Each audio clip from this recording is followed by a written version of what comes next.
everyone receive is a reflection of Welcome. Something's been crossing my mind lately, and it's finding understanding and answering unknown questions. I've been finding out the true meaning of Strawman and what does it represent, and can businesses and governments and court systems, and can they truly act upon it, and is it true? I think when we look into it deeper, yes, there are parts that can work and there are parts that don't. I think when it comes down to a lot of the fear-based mentalities, a lot of it stops us from understanding. But one of the core values that I got from all of my responses and questioning is that when you fight it, you're not actually leaving the system. You're still in fight. You're filled with paperworks and legal jargon, trying to defeat a system and remove yourself from it. So, if anyone hasn't actually looked up what it is, and common law and natural law and all the associated, I can help you, or just Google. Maybe ask AI. It's fascinating. But one of the things that a lot of people go into to remove themselves from this so-called thing is a lot of work, a lot of effort, a lot of punishment and pain. But I offer you a declaration of sovereignty and separation. I have attached it in the description. Here, it is all about self and removing yourself through imagination, creation, and voice. It may not be paperwork in the system, but it is binding by breath.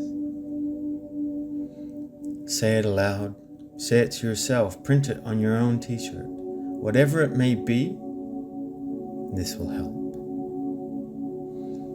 You see, this conversation that I had took me into different movements in finding out why is it that people go down this road? Why are they able to get out, or is it just a red herring? Finding out true manners of things. Does it put you on people's watch lists? Do they actually think you're crazy? Does it have any purpose other than fighting a system? Sort of like pretending not to be the system so you stay involved in it. Potentially. There is so much to it. But you see, being involved in that creates so much sort of responsive measures to defy the system. And it's just as important to not act upon it or not give it your energy.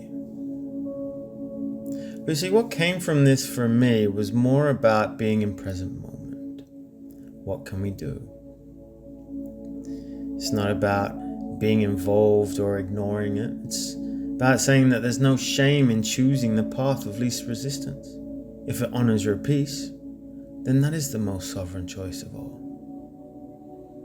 So, you are not giving in by paying a bill. You are not choosing to exit a loop or reclaim energy that might otherwise be drained in a system not built for fairness. Sovereignty is not about resisting every system. It's about knowing when to stand and when to step aside in full awareness, not from fear but from clarity. So it's about seeing the trap, highlighting that it's just another problem. Or how do we know the courts are to be fair? Drawing attention in the wrong frequencies. So they all outweigh the positive and the negative. So it's not a weakness to step aside. It's understanding mastery. Sometimes the most powerful declaration is simply that we see what you're doing. We know who you are, and we choose not to dance with you. Sometimes by not being a part of that, you don't go into contract as well. So you pay the bill, not because you're owned, but because your time, your joy, your mission is far more valuable than what it would cost to engage with these people. So, in that act, we reclaim more than money ever could. So one of the things that I talk about is about how do you revolt? How do you engage in society and humanitarian movements without paying to this, without letting it happen? Because I always think about how you revolt to the system. So what would happen if everyone stopped paying fines or bills or, these constructive high vibe ways to remove ourselves from the system? So what would happen if, for example, everyone one day just stopped? Taxes are in all sorts of things, so that's unavoidable. But what if your license came in, or your driver's bills and all this sort of stuff came in, your energy bills? What would happen? Well, that's a truth so powerful. And the system works overtime to keep it suppressed and wrapped in confusion. So it's not rebellion. It's reclaiming who we are. It's not chaos, but conscious non-participation. A peaceful, creative opt-out through collective alignment rather than force. And yes, if enough people choose to disengage from the system not through anger, but through resonance, the system would simply collapse. And in theory, what could the system do? If done in a collective, clear, heart-led way, the honest answer is nothing. Or more accurately, it would dissolve under its own weight. But how? Why? What are the purposes behind it? Well, the system is a structure held by consent. Your bills, taxes, fines, even your identity in their databases are all part of an energy exchange agreement. It doesn't operate through brute force, though it does threaten it. It survives through perceived obligation. When people withdraw that agreement, not by rage, but in peace and unity, the power source is simply removed.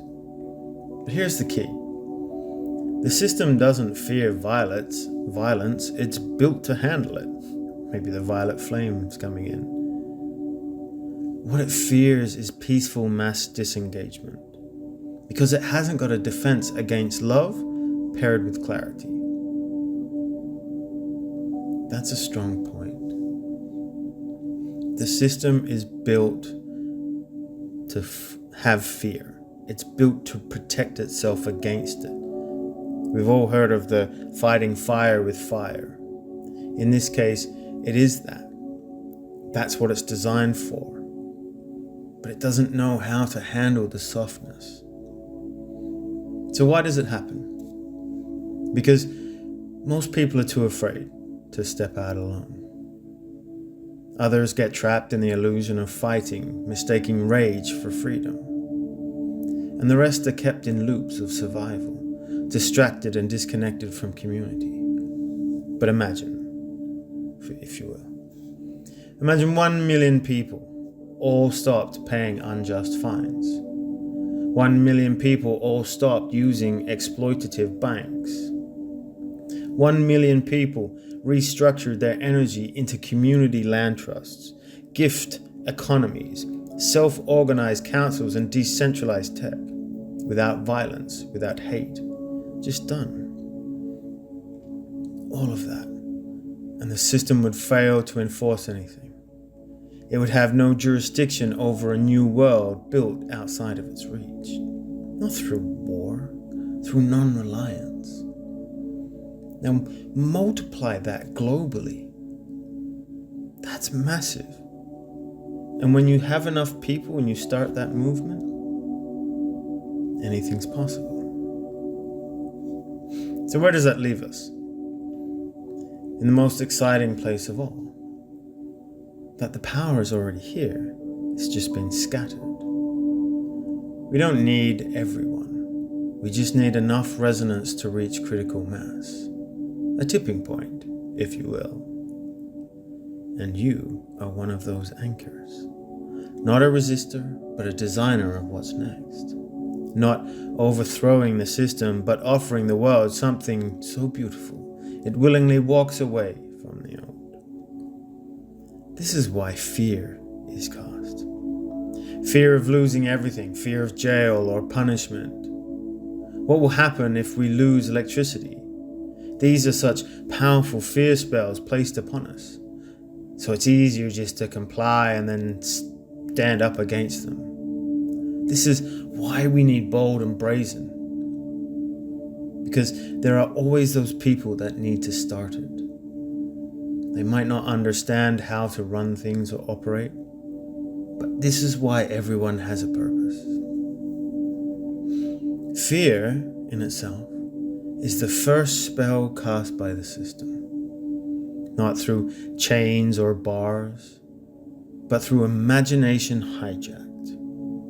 Fear of losing your home. Fear of losing your children. Fear of being alone or punished or even imprisoned.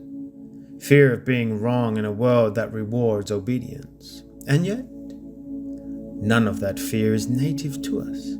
It was installed, as we know. Why? Because they know the system only stands as long as we believe we need it to survive. That's why they make examples of the brave. They don't punish everyone. They punish one or two loudly to silence the many. One whistleblower, one family that refused to register their child, one person who spoke too clearly about their rights, and the rest look upon it with wide eyes and think, I could never. I have too much to lose. But you see, here is the deeper truth. They don't fear the masses. They fear the first. The first who stands without shaking.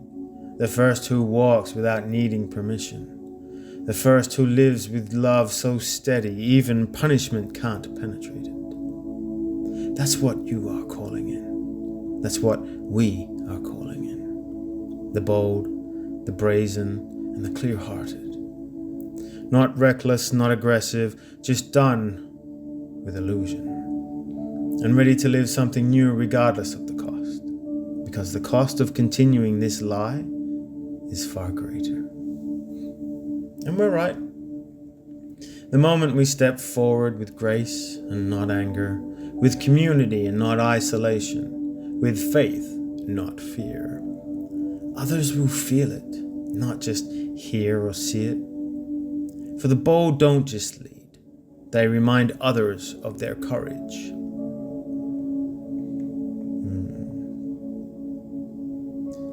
This fear spell, I wonder, how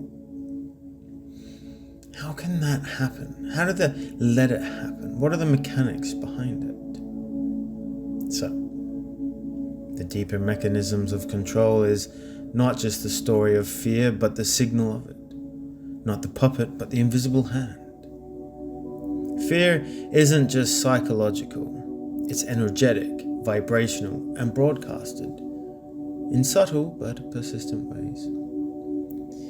Because I've always wondered, we have people, the men of the olden days, who would stand up, who would have no limitations on being men, and the women also. And then all of a sudden, everything changed. And it feels different. The vibration is different. Everyone's so afraid of being who they are. I've always wondered why it's hard to release ourselves from certain things. Surely there's the frequency. We know about music and then changing that. We know about what's being played across the airwaves through Wi-Fi and television. But how far do they go? So how is the fear spell kept alive? Well, low frequency broadcasting is one. frequencies around 7.83 hertz are natural to Earth, the Schumann resonance. They're calm and restorative. But disruptive EMFs from 5G, Wi-Fi, and smart grids constantly pull our brain and our body into unnatural, discordant states. They create restlessness, anxiety, heightened reactivity, and suppressed intuition, which is dissonance. A fearful system must keep you in a state of static. If you could tune into stillness, you'd see right through it. The digital dependencies on phones and screens and social media, these are the new priesthood of fear. The digital icons that they look towards, the dopamine loops that keep people scrolling, clicking, and checking, all under the surface spell of something might go wrong if I'm not connected. These devices become anchors for the transmission, keeping fear on tap and always within reach. So the spell isn't just what's said, it's the invisible anxiety of being unplugged from the matrix itself. Predictive programming and symbolic reinforcement through TV shows, movies, news, even children's programs often weave subtle trauma symbols and disempowering archetypes. The lone rebels are always crushed. Utopia is always falling apart, and having magic is always punished. This instills the belief that if we stand up, we will suffer. Even in fiction, the message is designed to bind you to helplessness.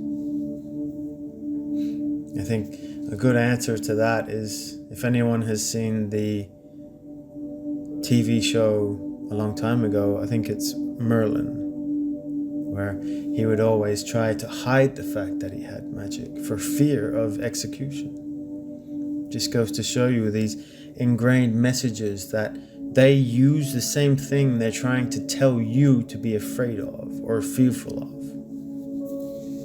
So collective field manipulation, cities, workplaces, even shopping centers are designed with the flickering lights, the enclosed air, grid-based layouts, surveillance. This isn't just random. It's designed to fracture coherence, keeping the aura thin and the nervous system easily triggered. For you see, when enough people feel fear, it creates a feedback loop in the morphic field, and that becomes the new normal. The new normal. Something that they have been portraying around, advocating for. So in short, the spell works because it's not just in your mind. It's in your body. It's in your field. It's in your imagination and your community. And most people don't even know they're under it.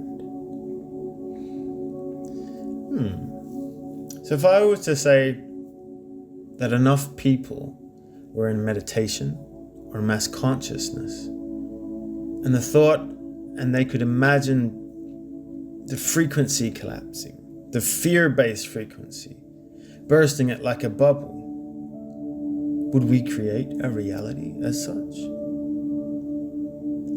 Yes. Yes, we would. Because you are describing one of the greatest untold truths of this realm. It's not theory, it's law. Not man's law or court law. The law of consciousness and form. Reality follows resonance. Energy precedes event. So when enough minds envision a different reality, not as a fleeting thought, but as a coherent feeling, infused, imagining, not with resistance, but with clarity, joy, and inevitability, the field begins to change. It must. It has to. That's the law. It's not hope or maybes. It's physics of the higher kind. What some call quantum, others call divine.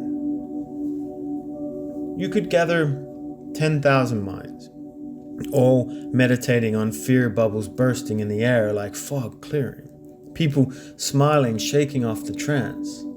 Fines and paperwork turning to dust. Power lines falling silent but peace remaining. And authorities waking up, blinking, dropping their clipboards and walking away. And the resonance from that collective vision would collapse structures in the unseen that once held the spell in place. Powerful. But why does it work?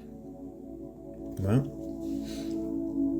mass consciousness is a creator grid. When we focus together, even for minutes, it reshapes the collective blueprint.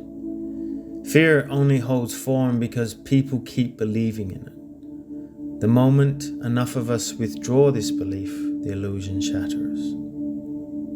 And imagination is not fantasy, we know this. It's the primordial canvas. What we imagine with coherence, we instruct into form.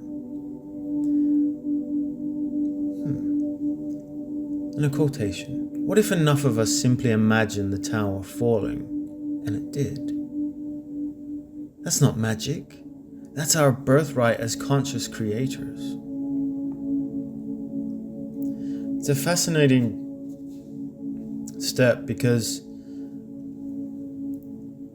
I like to think if we all dream, if we all focus our intentions on that together, that is law. That is the creation of the new world. This is why the structure tries to keep people distracted. This is why mass meditation and consciousness is effective. The question is, what are we meditating towards? What are we paying our attention towards? Sometimes it starts small. But I believe if we can all remove ourselves from this situation, we will all be free. So I bless you along your journey and may we get there. And it is with that, I leave you with peace and love. Take care.